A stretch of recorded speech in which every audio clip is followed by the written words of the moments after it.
What's up, guys? This is Alex Christopher from the Duran. I'm here with Alexander Mercouris, editor-in-chief of the Duran. And today we'll be taking a look at Trump's reaction to Khashoggi's possible murder.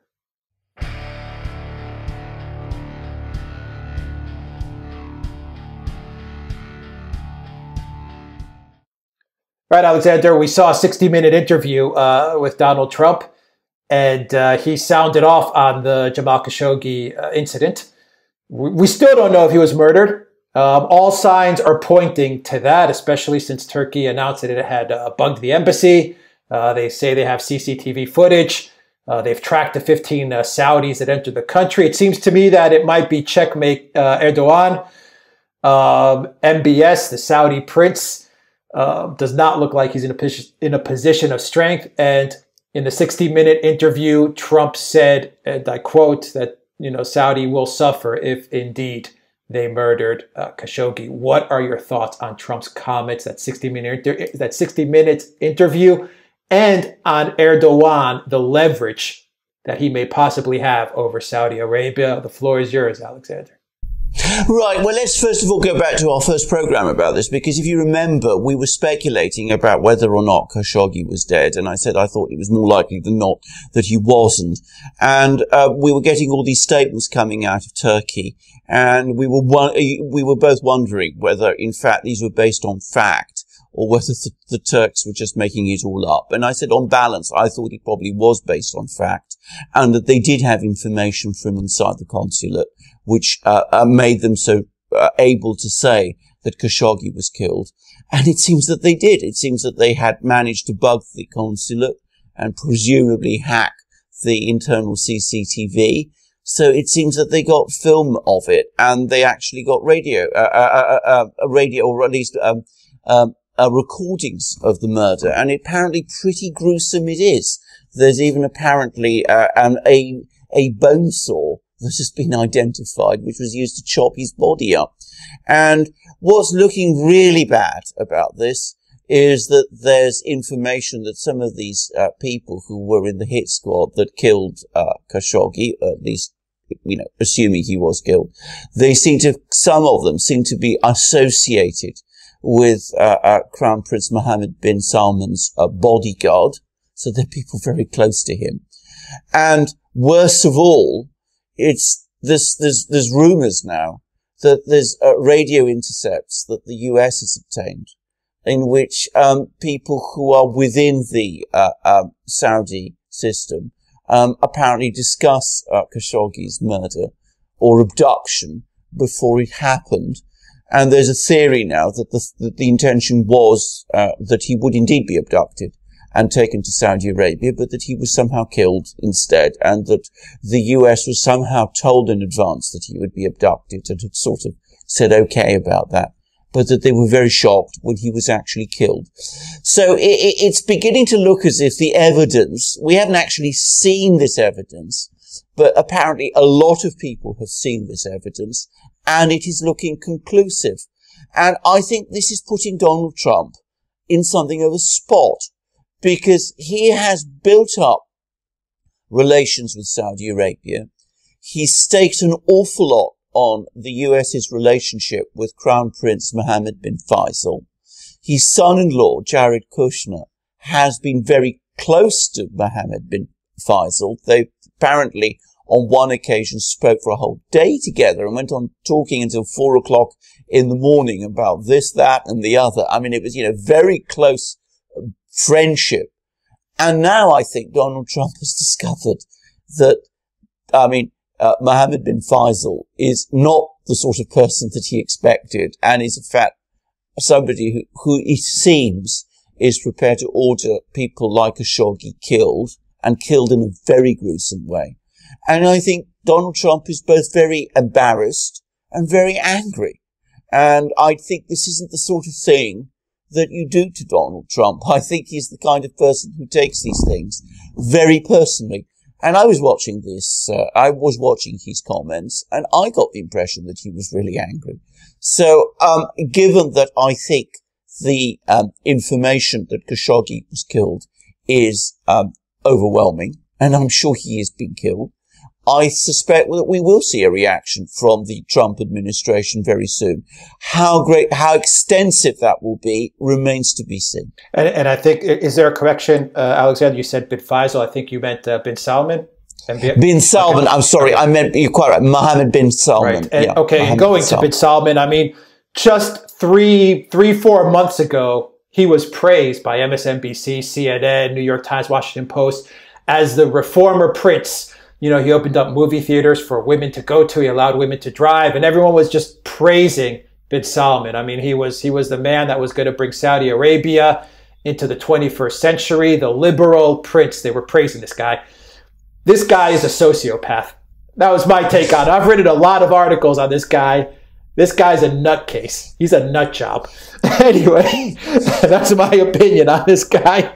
I think the U.S. is now realizing it. Trump is realizing it. Kushner's realizing it. Erdogan probably knew it already. Maybe it takes one to know one. But in this case, there was a Moon of Alabama article, I believe it was Moon of Alabama, which said that now that Erdogan has this information that, you know, Khashoggi was brutally murdered by 15 guys, that Trump knows that Khashoggi was murdered. I'm sure Turkey must have shared that information with the U.S.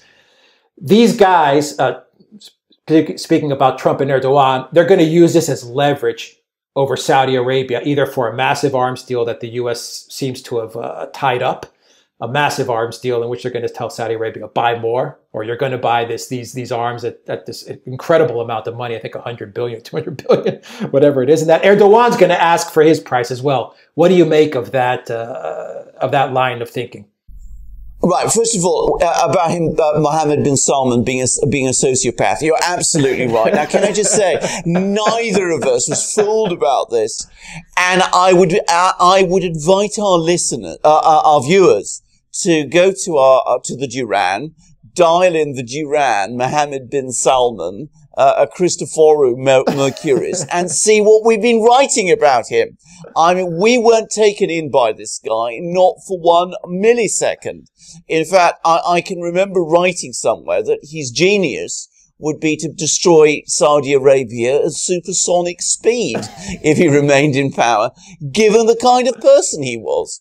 And you're absolutely right. I mean, the credulity of people like MSNBC and the others.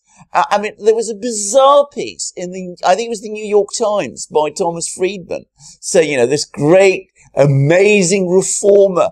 I mean, you know, it was surreal. It was weird. But as you correctly said, it's all now coming apart. People are seeing him for what he is. He had this extraordinary economics conference that he was going to have in Saudi Arabia now. All the sort of people that he was inviting are failing to go. Richard Branson, the British entrepreneur, various US companies, they're all turning their invitations down or giving excuses for not going. So the wheels are coming off the bin Salman bandwagon, and so they should. So they absolutely should. And you're absolutely right. Erdogan, probably because he is in the Middle East and probably because he shares some of these Napoleonic complexes that bin Salman has, also saw through him very quickly. They are enemies and rivals. And I suspect what will now happen is that people in the US and Turkey will be saying to the Saudis, look, we are prepared to keep a relationship with Saudi Arabia going because Saudi Arabia is so important and you're a major oil producer and you are responsible for security in the Gulf region. But firstly, bin Salman has to be marginalized. It's debatable whether he can actually become king now. And the second thing is, you've got to pay, and you've got to pay an awful lot.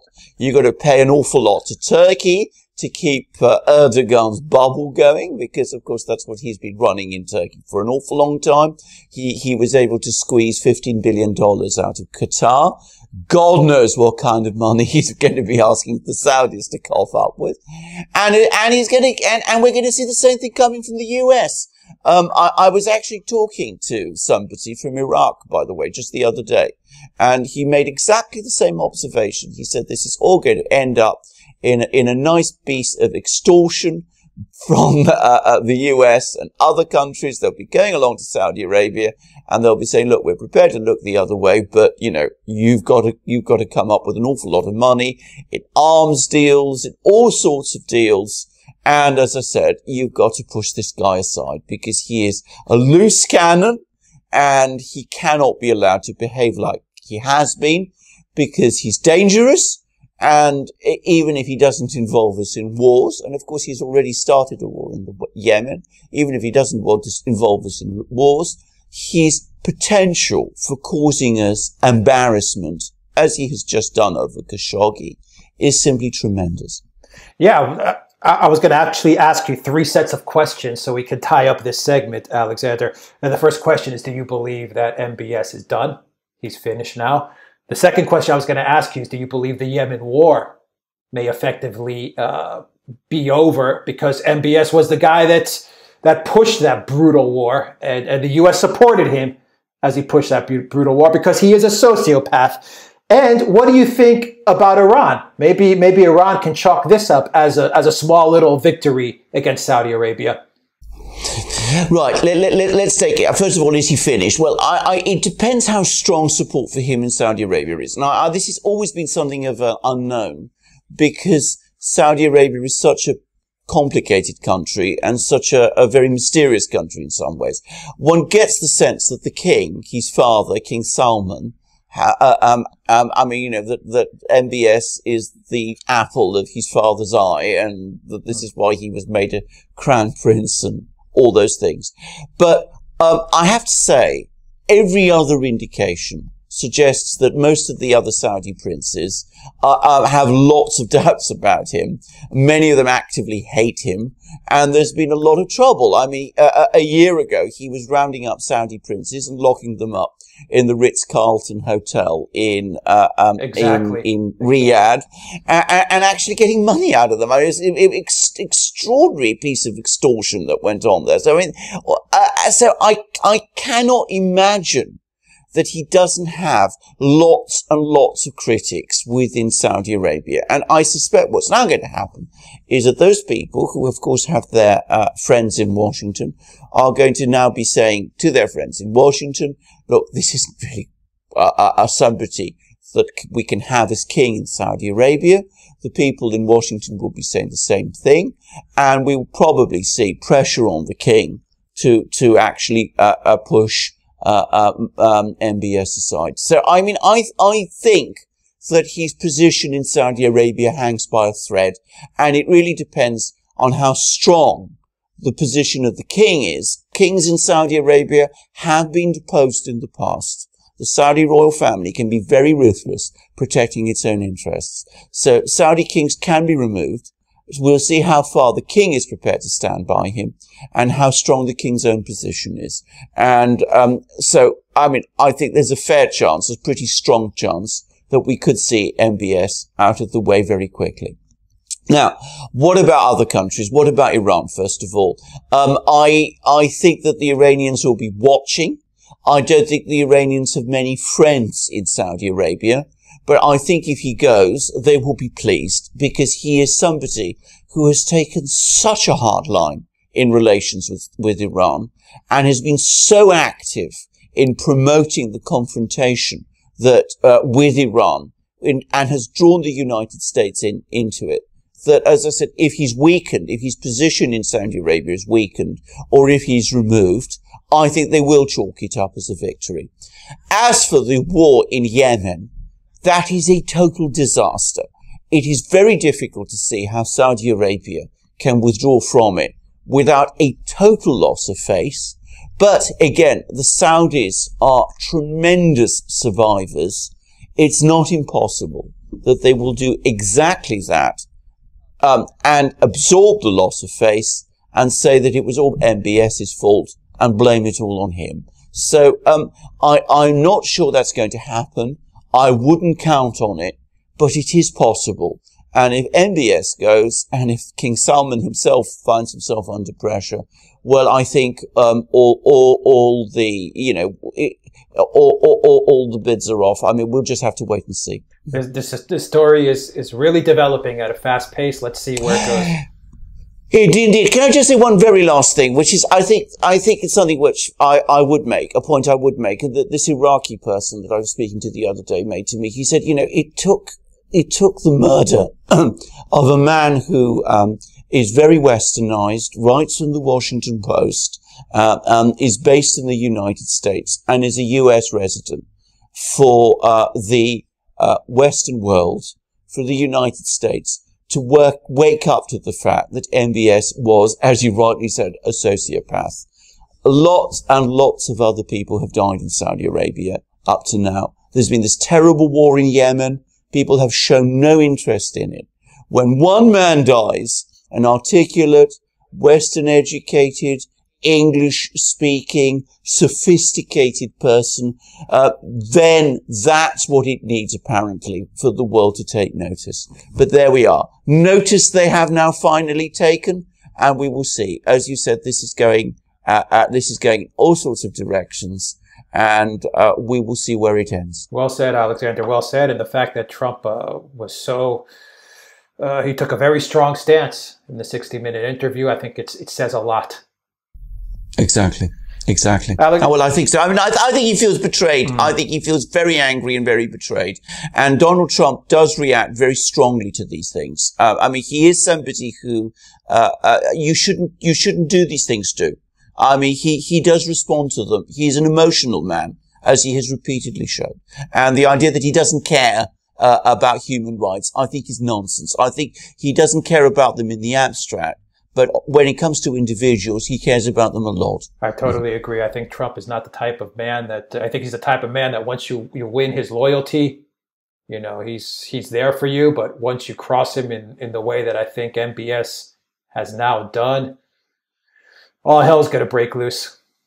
Exactly. That's my feeling also. That is exactly my feeling. Alexander Mercouris, Editor-in-Chief of the Duran. Thank you very much. Guys, if you like this video, click on the subscribe button down below and click on the notifications bell to get notifications every time we push out a new video, and visit the Duran shop. Buy a t-shirt, help support the Duran.